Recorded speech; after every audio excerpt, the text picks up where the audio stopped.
SV news కు స్వాగతం. ముందుగా హెడ్లైన్స్. డీఎంకే కాంగ్రెస్ లను తరిమి కొడదాం పీఎం మోదీ. నిరుద్యోగులకు good news, mega DSC notification విడుదల. రాజశేఖర రెడ్డికి జగన్ నిజమైన రాజకీయ వారసుడు కాదు, మందకృష్ణ మాదిగ. ముఖ్యమంత్రి వైఎస్ జగన్ సమక్షంలో వైఎస్ఆర్సీపీ చేరిన సీనియర్ ఐఏఎస్ అధికారి ఏఎండీ ఇంతియాజ్. ఇసుక త్రవ్వకాలు ప్రారంభించకముందే జేపీ వెంచర్స్ కి జగన్ రెడ్డి సర్కార్ 1250 కోట్ల భారీ బహుమానం. అవినీతి అక్రమాలకు మారుపేరైన డీఎంకే కాంగ్రెస్ పార్టీలను తరిమి కొట్టాల్సిన అవసరం ఉందని, ఇకపై డీఎంకే ఎక్కడా కనిపించదని ప్రధాని నరేంద్ర మోదీ అన్నారు. తిరునల్వేలి పాలయంకోట వద్ద బుధవారం ఉదయం బీజేపీ ఆధ్వర్యంలో ఏర్పాటైన బహిరంగ సభలో ఆయన ప్రతిపక్షాలపై ధ్వజమెత్తారు. డీఎంకే కాంగ్రెస్తో సహా ప్రధాన ప్రతిపక్షాలన్నీ తమ వారసుల సంక్షేమం కోసం పాటుపడతాయన్నారు. తాను దేశ ప్రజల సంక్షేమం కోసం కృషి చేస్తున్నట్లు పేర్కొన్నారు. తిరునెల్వేలి హల్వాలాగే ఈ జిల్లాకు చెందిన ప్రజలంతా తీయటి స్వభావం కలిగిన వారన్నారు. నలయ్యప్పార స్వామికి, కాంతిమది అమ్మవారికి తన వందనాలు అంటూ ఆయన ప్రసంగాన్ని ప్రారంభించారు. 2 రోజులుగా తన పర్యటన పొడవునా రాష్ట్ర ప్రజలు తనపై చూపుతున్న ఆదరాభిమానులకు ఫిదా అయ్యానని చెప్పారు. రాష్ట్రాన్ని సరైన మార్గంలో నడిపించగల సత్తా బీజేపీకి మాత్రమే ఉందన్నారు. రాష్ట్ర అభివృద్ధికి తాను చేసిన హామీలన్నింటినీ తప్పకుండా నెరవేరుస్తానని చెప్పారు. తమిళులు ఎల్లప్పుడూ భవిష్యత్తు పట్ల చక్కటి అవగాహన కలిగి ఉంటారని, సాంకేతిక పరిజ్ఞానంలో ముందంజలో ఉంటారని చెప్పారు. आज ओबीसी परिवारों के घरों के निर्माण के लिए विशेष योजना शुरू हुई है। इस योजना के तहत 10 लाख ओबीसी परिवारों के लिए पक्के घर बनेंगे। साथियों, जिनको कभी किसी ने नहीं पूछा उनको मोदी ने पूछा है, उनको पूजा है। विश्वकर्मा साथियों के लिए, बलूतेदार समुदायों के कारीगरों के लिए कभी कोई बड़ी योजना नहीं बनी। मोदी ने पहली बार 13,000 करोड़ रुपए की पीएम विश्वकर्मा योजना शुरू की है। कांग्रेस के समय में आदिवासी समाज को हमेशा सबसे पीछे रखा गया, उन्हें सुविधा नहीं दी, लेकिन मोदी ने जनजातीय समाज में भी सबसे पिछड़ी जनजातियों तक की चिंता की है। पहली बार उनके विकास के लिए 23,000 करोड़ रुपए की पीएम जन मन योजना शुरू हो चुकी है। ये योजना के महाराष्ट्र के कातकरी, कोलाम और माडिया जैसे अनेक जनजातीय समुदायों को बेहतर जीवन देगी। गरीब, किसान, नौजवान और नारी शक्ति को सशक्त करने का ये अभियान और तेज होने वाला है। आने वाले 5 वर्ष इससे भी अधिक तेज विकास के होंगे। आने वाले 5 वर्ष विदेश के हर परिवार के जीवन को बेहतर बनाने वाले होंगे। సీఎం క్యాంపు కార్యాలయంలో ముఖ్యమంత్రి శ్రీ వైఎస్ జగన్ సమక్షంలో వైఎస్ఆర్ కాంగ్రెస్ పార్టీలో చేరారు సీనియర్ ఐఏఎస్ అధికారి ఏఎండీ ఇంతియాజ్. స్వచ్ఛంద పదవీ విరమణ చేసిన ఇంతియాజ్ సర్ప్ సీఓగా, మైనార్టీ సంక్షేమ శాఖ కార్యదర్శిగా బాధ్యతలు నిర్వహించిన ఇంతియాజ్ ఈ కార్యక్రమంలో పాల్గొన్న YSRCP regional coordinator Ramasubbareddy, Kurnool MLA Hafeez Khan, Kurnool mayor BY Ramaiah, మాజీ ఎమ్మెల్యే ఎస్వీ మోహన్ రెడ్డి. ఉపాధ్యాయుల పోస్టుల భర్తీ కోసం ఎదురుచూస్తున్న నిరుద్యోగులకు శుభవార్త. రాష్ట్ర ప్రభుత్వం 11,062 ఉపాధ్యాయ పోస్టులను భర్తీ చేసేందుకు గురువారం డిఎస్సీ నోటిఫికేషన్ విడుదల చేసింది. విద్యాశాఖ అధికారులతో కలిసిన సీఎం రేవంత్ రెడ్డి నోటిఫికేషన్ విడుదల చేశారు. ఈ కార్యక్రమానికి మంత్రి కోమటిరెడ్డి వెంకటరెడ్డి, ప్రభుత్వ బేర్ల ఐలయ్య హాజరయ్యారు. 11,062 ఉపాధ్యాయ పోస్టుల భర్తీకి రేవంత్ నోటిఫికేషన్ విడుదల చేశారు. దివంగత వైఎస్ రాజశేఖర రెడ్డికి జగన్మోహన్ రెడ్డి నిజమైన రాజకీయ వారసుడు కాదని ఎంఆర్పీఎస్ వ్యవస్థాపక అధ్యక్షుడు మందకృష్ణ మాదిగ అన్నారు. సీఎం జగన్ మాట తప్పే వ్యక్తి అనే విమర్శించారు. కర్నూలులో దళిత సంఘాల సమావేశంలో మందకృష్ణ పాల్గొన్నారు.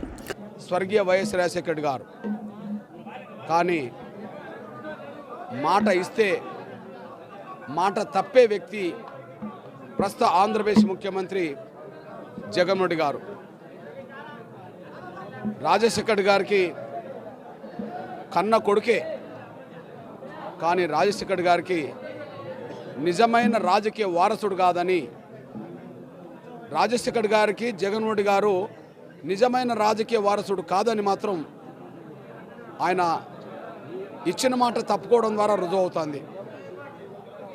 ఎస్సీ వర్గీకరణకు అనుకూలంగా గతంలో ప్రధానమంత్రికి లేఖ రాసిన జగన్మోహన్ రెడ్డి గారు కేంద్ర న్యాయశాఖ మంత్రికి వినతిపత్రం ఇవ్వడానికి మాతో సంతకం పెట్టి వచ్చిన జగన్మోహన్ రెడ్డి గారు వైఎస్ఆర్సీపీ ప్లీనర్ సమావేశంలో తండ్రి సమాధి సాక్షిగా ఇడుపులపాయలో తీర్మానం చేసిన జగన్మోహన్ రెడ్డి గారు కనీసం కలుస్తామని అంటే అపాయింట్మెంట్ కూడా మాకు ఇవ్వలే.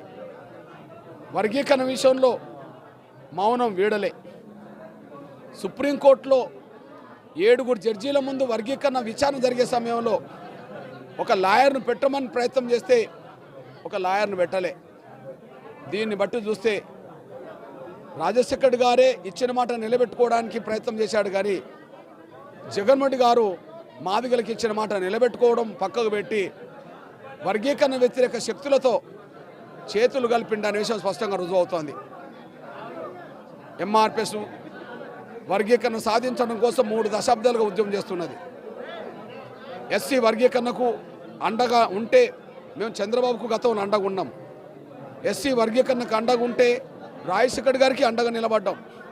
ఎస్సీ వర్గీకరణకు అనుకూలంగా ముందుకొచ్చిన రోజుల్లో జగన్మోహన్ రెడ్డి గారి ఇబ్బందులు ఉన్నప్పుడు కూడా మేము సహకరించాం. కానీ జగన్మోహన్ రెడ్డి గారికి మాట మీద నిలబడే రకం కాదని, జగన్మోహన్ రెడ్డి గారే కృతజ్ఞత లేనివాడు అనే విషయం కూడా స్పష్టంగా రుజువు అవుతుంది. ఈ నేపథ్యంలో ఎస్సీ వర్గీకరణకు అనుకూలమైన శక్తులకు మాత్రమే మా మద్దతు, మా అండదండలు ఉంటాయి. ఎస్సీ వర్గీకరణ నిర్లక్ష్యం చేసే వాళ్లకు, ఎస్సీ వర్గీకరణ వ్యతిరేకించే శక్తులను ప్రోత్సహించే వాళ్లకు ఎట్టి పరిస్థితుల్లో మేము వ్యతిరేకంగా నిలబడతామనే విషయం కూడా స్పష్టం చేస్తూ రాబోయే ఎన్నికల్లో ఖచ్చితంగా వర్గీకరణ వ్యతిరేక శక్తులకు తగిన రాజకీయ బుద్ధి చెప్పడం కోసమే ఆంధ్రప్రదేశ్లో కూడా క్షేత్రస్థాయిలో కూడా నేను ప్రజా పోరాటం చేయడానికి, రాజకీయ పోరాటం చేయడానికి క్షేత్రస్థాయిలో కూడా తిరుగుతాననే విషయం కూడా మేము స్పష్టం చేస్తున్నాం. ఇసుక త్రవ్వకాలు ప్రారంభించక ముందే జేపీ వెంచర్స్కు జగన్ రెడ్డి సర్కార్ 1250 కోట్ల భారీ బహుమానం. టీడీపీ జాతీయ అధికార ప్రతినిధి కొమరెడ్డి పట్టాభిరామ్ మీడియా సమావేశం ఎన్టీఆర్ భవన్లో. మే 2021 నుంచి ఒక 2.5 సంవత్సరాల పాటు జయప్రకాష్ పవర్ వెంచర్స్ పేరుతో 2023 నవంబర్ డిసెంబర్ వరకు కూడా జేపీ పవర్ వెంచర్స్ పేరుతో అడ్డగోలు దోపిడీ. ఆ తర్వాత మళ్ళీ టెండర్ల పేరుతో ఈసారి ఇంకొక 2 కంపెనీలను తెర మీదకి తీసుకొచ్చి సీఎం సోదరుడైనటువంటి అనిల్ రెడ్డే స్వయంగా ఈ ఇసుక దోపిడీని అంతా కూడా పర్యవేక్షిస్తూ ఉన్నాడు. 2021లో టెండర్లు పిలిచినటువంటి సందర్భంలో తెలుగుదేశం పార్టీ పక్షాన్ని మేము గట్టిగా డిమాండ్ చేశాం. ఈ టెండర్లన్నీ కూడా పచ్చి బోటకం. ముందుగానే ఒక కంపెనీతో మ్యాచ్ ఫిక్సింగ్ చేసుకుని తెలివిగా ఆ కంపెనీని తెర మీదకి తీసుకొచ్చి ఇవాళ అడ్డగోలుగా ఇసుక దోపిడీకి మీరు తెరలేపారు. 1528 కోట్ల రూపాయలు నామమాత్రపు చెల్లింపుకే ఇసుక మొత్తం కూడా ఒక కంపెనీకి మీరు ఏ రకంగా కట్టబెడతారు, ఇది దోపిడీ కాక మరేంటి అని మేము ఆ రోజున గట్టిగా నిలదీయటం జరిగింది రాష్ట్ర ప్రభుత్వాన్ని. మనందరికీ తెలుసు వేల కోట్ల రూపాయల విలువైనటువంటి ఇసుక ఏ రకంగా దోచుకుంటా ఉన్నారో. అవన్నీ చూసిన తర్వాతే 1528 కోట్లు ఏంటండి, ఇంత తక్కువకి అసలు మీరు టెండర్ ఏ విధంగా మీరు ఫైనలైజ్ చేస్తారని చెప్పి ఆ రోజున అడిగితే ఆనాటే ఉందని ఈనాటి వరకు కూడా ఆయనే మంత్రి పెద్దిరెడ్డి రామచంద్రారెడ్డి గారు, అదేవిధంగా గనుల శాఖ ముఖ్య కార్యదర్శి గోపాలకృష్ణ ద్వివేది గారు, వీరిద్దరూ కూడా మీడియా ముందుకు వచ్చి అబ్బాయి అసలు చాలా పారదర్శకంగా మేము టెండర్లు పిలిచాం, అసలు ఆ కంపెనీకి కూడా దీనిలో పాపం పెద్దగా మిగిలేదేమీ లేదు, 2 సంవత్సరాల పాటు ఇసుక టెండర్లు ఇసుక తవ్వకాలు వారు నిర్వహిస్తే మిగిలేది పాపం వాళ్ళకి 72 కోట్లు మాత్రమే. ఇదిగోండి ఆనాడు ప్రధాన దినపత్రికల్లో వచ్చినటువంటి వార్త నేను చదివి వినిపిస్తా ఉన్నా. మార్చి 23, 2021 అంటే ఈ టెండర్లు ఖరారు అయినటువంటి సందర్భంలో స్వయంగా గనుల శాఖ ముఖ్య కార్యదర్శి గోపాలకృష్ణ ద్వివేది గారు అన్న మాటలు, ఇసుక విక్రయాలలో మిగిలేది 72 కోట్లు మాత్రమే. ఆరోపణలు చేసిన వాళ్ళు టెండర్లు ఎందుకు వేయలేదు, వాళ్ళకి ఆ విలువ తెలుసా, పారదర్శకంగా చేస్తే విమర్శలు బాధాకరం అని ఆయన మాట్లాడుతూ ఆయన ఏమన్నారంటే, ఏటా 2 కోట్ల టన్నుల విక్రయాలతో కేవలం 950 నుండి 965 కోట్ల వ్యాపారం మాత్రమే జరుగుతుంది. ఈ రాష్ట్రంలో ఏటా 2 కోట్ల టన్నులు మాత్రమే ఇసుక విక్రయాలు జరుగుతాయి అని చెప్తూ దాని ద్వారా వచ్చేది కేవలం ఒక 950 కోట్లు. దానిలో 765 కోట్లు ప్రభుత్వానికి చెల్లిస్తే పాపం ఆ జయప్రకాష్ పవర్ వెంచర్స్ కంపెనీకి మిగిలేది 24 సీట్లు దానం చేసిన చంద్రబాబును పవన్ తొక్కుతారా? పురాణాల్లో పోల్చాలంటే సెల్లుడి పత్రి సరిపోతుంది. మాజీ మంత్రి పేరున నాని చంద్రబాబు పవన్ గురించి ఒక్క మాట కూడా మాట్లాడలేదు. తాను జైల్లో ఉన్నప్పుడు పవన్ పార్టీకి సాయం చేశాడని కూడా చెప్పలేదు. సినిమా వాళ్ళ స్క్రిప్ట్ను పవన్ చదివారు. రాక్షస రాజుని ఇక్కడ దానం పొందింది ఎవరు? 24 సీట్లు దానం పొందింది ఎవరు? ఎవరి దగ్గర ఎవరు పొందారు? ఎవరి దగ్గర ఎవరు పొందారు? 24 సీట్లు దానం పొందిన వామనుడు నువ్వు ఎవరిని తొక్కాలి? ఇప్పుడు నీకు సీట్లు దానం చేసిన చంద్రబాబుని పాతాళానికి తొక్కుతావు ఖాయంగా. రేపు జరగబోయేది అదే. పాతాళానికి తొక్కేస్తా. ఈ సొల్లు కౌర్లు ఇవన్నీ కూడా దానం వేసి పాతాళాన్ని తొక్కుతా అంటే ఎవరిని తొక్కుతావు పాతాళానికి? ఇవాళ చంద్రబాబు నాయుడు నువ్వు పాతాళానికి తొక్కితే రాబోయే రోజుల్లో ఈ రాష్ట్రంలో పేదరికం పోతుంది. పేద మధ్యతరగతి వర్గాలకి మేలు జరుగుతుంది. నువ్వు దానం పొంది 24 సీట్లు దానం పొందినటువంటి చంద్రబాబు నాయుడిని పాతాళానికి తొక్కేయి. దానం పొందావు వామనుడి కథలాగా చంద్రబాబు నాయుడిని పాతాళానికి తొక్కేయి. సాధారణంగా ఎవడన్నా పొగట్టాకి పక్కనే ఉన్న పెట్టుకుంటాడు. కాంగ్రెస్ తరఫున పోటీ చేసే అభ్యర్థుల ఎంపిక ప్రక్రియను ఏపీపీసీసీ చీఫ్ షర్మిల చేపట్టారు. విజయవాడ ఆఫీసులో ఇంటర్వ్యూలు నిర్వహిస్తున్నారు.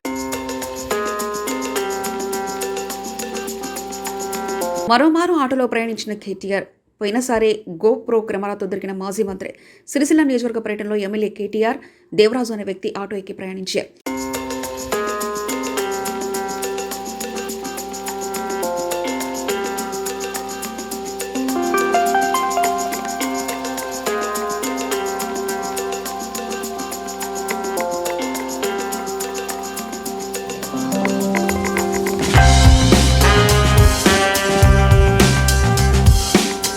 కొత్తపల్లి గ్రామంలో సిపిఐ ఎంఎల్ ప్రజావంద party, CPI ML new democracy పార్టీల నాయకులు గ్రామ పరిసర ప్రాంతాన్ని పరిశీలన చేయడం జరిగింది. ఈ సందర్భంగా సిపిఐ ఎంఎల్ ప్రజావంద పార్టీ డివిజన్ కార్యదర్శి Kondacharan, CPI ML new democracy Bhadrachalam sub division కార్యదర్శి ముసలి సతీష్లు మాట్లాడుతూ కొత్తపల్లి గ్రామంలో ప్రజలు 2వ దఫా ఇంటికి 2 చొప్పున విషజ్వరాలకు బలయ్యారని అన్నారు. గతంలో కూడా ఈ విధంగానే ప్రజలు తీవ్ర ఇబ్బందులకు గురయ్యారని తెలిపారు. 2-3 కూడా ఇలా జ్వరాలతోటి రకరకాల విష జ్వరాలతోటి మంచాన పడుతున్నటువంటి పరిస్థితి ఉంది. ఇగో దానికి కారణం మేము పరిశీలన చేసినాం, వాటర్ ట్యాంక్ ఎక్కినాం, పరిశుభ్రంగా ఉందా లేదా అని చూసినాం, గడప గడపకు తిరిగి డ్రైనేజీ మొత్తం పరిశీలన చేసినాం. మేము చేసినటువంటి పరిశీలనలో ఖచ్చితంగా ఇవాళ మా ప్రజలు కొత్తపల్లి గ్రామస్తులు తాగేటువంటి మిషన్ భగీరథ నీళ్లు కానీ పంచాయతీ నీళ్లు కానీ వాటికి సంబంధించినటువంటి పైప్ లైన్లు ఈ డ్రైనేజీలనే ఉన్నాయి. ఈ డ్రైనేజీలకి నీళ్లు బయటికి పోక డ్రైనేజీల పూడిక తీయక ఈ నీళ్లు ఆ డ్రైనేజీ వాటర్లోకి కలుషితం అవుతున్నాయని చెప్పేసి మేము అభిప్రాయపడతా ఉన్నాం. ఖచ్చితంగా ఇది పంచాయతీ వారి అధికారుల అదేవిధంగా మండల స్థాయిలో ఉన్నటువంటి అధికారుల ప్రజాప్రతినిధుల నిర్లక్ష్యమేనని చెప్పేసి ఈ సందర్భంగా మేము తెలియజేస్తా ఉన్నాం. తక్షణం ఇవాళ కూలి చేసుకొని బతికేటువంటి మా ప్రజలు రూపాయో అదో ఇదో సంపాదించుకుంటే అవి మొత్తం కూడా ఇవాళ అధికారుల నిర్లక్ష్యానికి గురయ్యి ఆరోగ్యాలు పాడు చేసుకుని ఆ డబ్బులు మొత్తం ఖర్చు పెట్టుకున్నటువంటి పరిస్థితి ఉంది. డబ్బులు లేని కూలీలు రైతులు అప్పులు తెచ్చుకొని వడ్డీలకు తెచ్చుకొని ఇలా వైద్యం చేయించుకోవాల్సినటువంటి పరిస్థితి దాపరిస్తూ ఉంది. మీరు చేసిన తప్పుకి, మీరు చేస్తున్న నిర్లక్ష్యానికి, మీరు చేయాల్సిన పని చేయకపోవడం వల్ల ఇవాళ మా కొత్తపల్లి గ్రామస్తుల ప్రజల మొత్తం కూడా ఆరోగ్యం దెబ్బతింటా ఉంది. ఆరోగ్యంగా అదేవిధంగా ఆర్థికంగా మానసికంగా మీ వల్ల హింసకు గురవుతా ఉన్నారు. కాబట్టి అధికారులారా ఇదే మీకు చివరిసారి హెచ్చరికగా మేము చెప్తా ఉన్నాం. ఇప్పటికైనా మీరు స్పందించాలా. పూడికలు తీయకోకుండా మురుగునీరు మొత్తం నిల్వ కాలంలో ఉంటా ఉంది. తక్షణం పూడికలు తీయాలని చెప్పేసి, పైప్ లైన్లు ఎక్కడ పగిలినాయో చూడాలని చెప్పేసి, వైరస్లు కుటుంబాలకు పాకడానికి డిఎంకే కాంగ్రెస్లను తరిమి కొడదాం పీఎం మోదీ. నిరుద్యోగులకు good news, mega DSC notification విడుదల. రాజశేఖర రెడ్డికి జగన్ నిజమైన రాజకీయ వారసుడు కాదు, మందుకృష్ణ మాదిగ. ముఖ్యమంత్రి వైఎస్ జగన్ సమక్షంలో వైఎస్ఆర్సీపీ చేరిన సీనియర్ ఐఏఎస్ అధికారి ఏఎండి ఇంతియాజ్. ఇసుక త్రవ్వకాలు ప్రారంభించక ముందే జేపీ వెంచర్స్ కి జగన్ రెడ్డి సర్కార్ 1250 కోట్ల భారీ బహుమానం. ఇవి బులెటిన్ విశేషాలు. చూస్తూనే ఉండండి ఎస్వీ న్యూస్.